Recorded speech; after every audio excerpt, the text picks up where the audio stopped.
for 4 years, yeah. So 99, 2000, 2001, 2003. Right. Do you remember how was there anything beyond just the school system was well that you're like, oh, I like a boarding school, sounds really cool?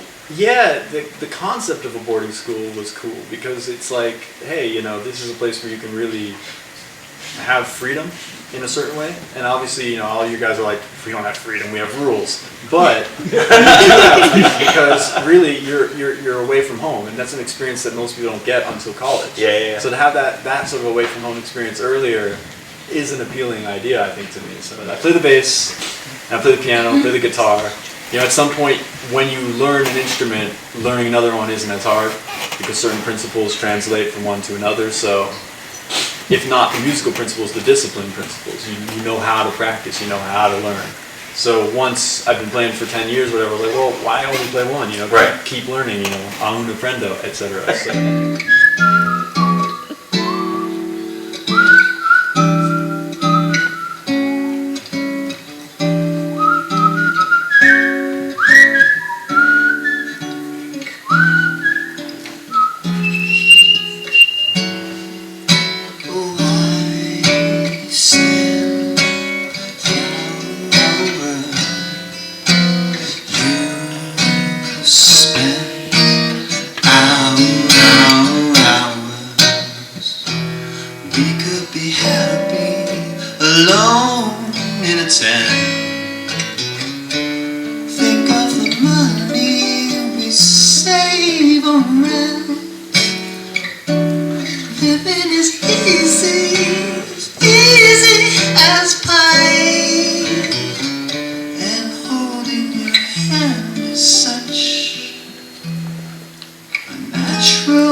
Program was a lot of learning songs and learning how to learn a song. So it's kind of two subtly different concepts because you can learn a song just playing the notes and you can teach anyone sitting down how to play a song, but to learn how to learn a song is another concept, and that's something that we really try to stress. So you could say, okay, well, I can fit in any situation or try to fit in any situation because I know those basic principles, and that was always really stressed. But the best thing about it as a departure from maybe a public school is that it's a actual band. 4 or 5. Next question. What were some of your musical influences? My musical influences, I've been playing jazz music for a long time, and I guess that a lot of guys, you know, jazz world, and I didn't grow up listening to rock music at all. Really? Which is something that like I've noticed of myself, that I've always gone left of center. I've always approached different stuff. To name names, composer named Steve Reich, composer named Fela Kuti. Jaco Pastorius, Victor Wooten, you know, those are just some names I'd throw out there as guys that have really been influential to me. And then, of course, my dad, if you want to talk about that. But that's a whole other thing. Why don't you tell me who your dad is? My dad was a guy named Harry Nilsson, and I don't know if any of you heard that name. He's a peer of Glenn Campbell's, and you probably heard the song like Everybody's Talking, maybe, or Coconut, or One Is the Loneliest Number, and Without You. Those are my dad's songs, so that was kind of how I got into music, because he was a musician, and he passed away when I was really young, so I said, you know, the only way I'm going to get to know him personally is if I follow that path. Wow. So that's why I'm here, and you know, it's been an influential thing, because as I get older, I revisit his book, and I go, oh, this tells a story of a person, you know, this is a person, and that sums up art, and it sums up music. Like everything we can say about business and whatever, selling records, that's ultimately irrelevant, because that doesn't last. But what does last is the portrait of the artist. Wow. You know, what does last is the creative statement that someone has to make.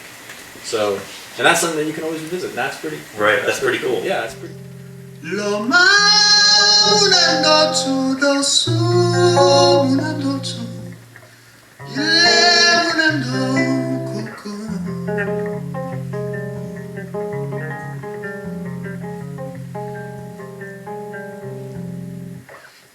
Batu nagatu di moto adu yo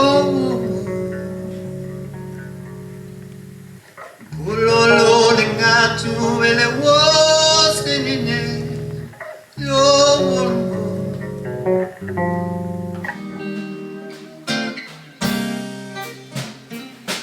By the time I make Oklahoma. She'll be sleeping.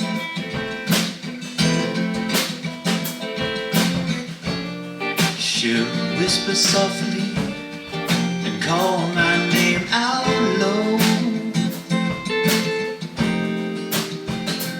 And she'll cry just to think I didn't really leave her. Though time and time I tried to tell her so, she just didn't know.